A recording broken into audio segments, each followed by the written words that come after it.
আইএমএফের সঙ্গে ৩ বছর মেয়াদী নতুন কর্মসূচিতে যেতে চায় সরকার, যেখানে আর্থিক খাতের বাস্তবভিত্তিক সংস্কার ধাপে ধাপে বাস্তবায়ন এবং সামষ্টিক অর্থনীতির স্থিতিশীলতায় জোর দেওয়া হবে, এমন তথ্য জানিয়েছে অর্থ মন্ত্রণালয়।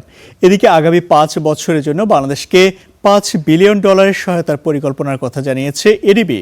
পাশাপাশি ২০২৬ সালের কর্মসূচির আওতায় প্রায় $১.৪ বিলিয়ন ঋণ চুক্তি সই হয়েছে বলে জানানো হয়। বৈদেশিক মুদ্রার রিজার্ভ, উচ্চ মূল্যস্ফীতি এবং ডলারের চাপ মোকাবিলায় ২০২৩ সালে আন্তর্জাতিক মুদ্রা তহবিল আইএমএফের সাথে $৪.৭ বিলিয়ন ঋণ কর্মসূচিতে যায় বাংলাদেশ। তবে সংস্কার বাস্তবায়ন, রাজস্ব আদায় এবং ব্যাংক খাতের বিভিন্ন শর্ত পূরণের ধীরগতির কারণে শেষ ২ কিস্তির অর্থ ছাড় প্রায় ২ বছর ধরে ঝুলে আছে। এর মধ্যেই নতুন করে আইএমএফের সঙ্গে আরেকটি কর্মসূচি নিয়ে আলোচনা শুরু করেছে বিএনপি সরকার। সম্প্রতি অর্থ ও পরিকল্পনা মন্ত্রী আমির খসরু মাহমুদ চৌধুরীর সঙ্গে আইএমএফের উপব্যবস্থাপনা পরিচালক নাইজেল ক্লার্কের ভার্চুয়াল বৈঠকে বিষয়টি উঠে আসে। সরকার সংস্কার থেকে সরে আসতে চায় না বলে স্পষ্ট বার্তা আসে ওই বৈঠক থেকে। অর্থমন্ত্রীও দেশের বাস্তবতা বিবেচনায় ধাপে ধাপে বাস্তবায়নযোগ্য সংস্কার কর্মসূচির বিষয়ে নতুন পরিকল্পনার কথা জানান। এদিকে আইএমএফ আলোচনার পরদিন সোমবার ঢাকায় প্রধানমন্ত্রী তারেক রহমানের সঙ্গে বৈঠক করেন এশীয় উন্নয়ন ব্যাংক এডিবির প্রেসিডেন্ট মাসাতো কান্দা। বৈঠকে বাংলাদেশের উন্নয়ন অগ্রাধিকার, বিনিয়োগ, কর্মসংস্থান ও অর্থনৈতিক স্থিতিশীলতা নিয়ে আলোচনা হয়,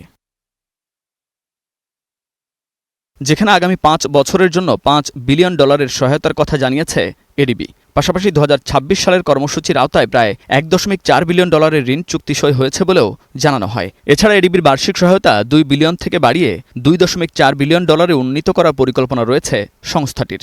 অলরেডি 1.4 বিলিয়নের একটা এগ্রিমেন্ট গতকাল সই হয়েছে, বাজেট সাপোর্ট সহ কিছু প্রজেক্ট সহ। এছাড়াও আরও আগামী দিনের জন্য বিশেষ করে রিনিউয়েবল এনার্জি, সোলার, বিশেষ করে এখানে একটা কি সাপোর্ট দেওয়া যায় রিনিউয়েবল এনার্জির জন্য। বাট 2 বিলিয়নের মতো একটা আলোচনা চলছে ওদের সাথে।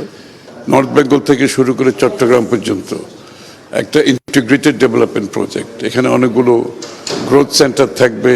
তো এই প্রজেক্টটা হচ্ছে আগামী 5 বছর, ওখানে $5 বিলিয়ন, ওখানে প্রায় ম্যাচিং ফান্ডও আসবে বাইরের থেকে।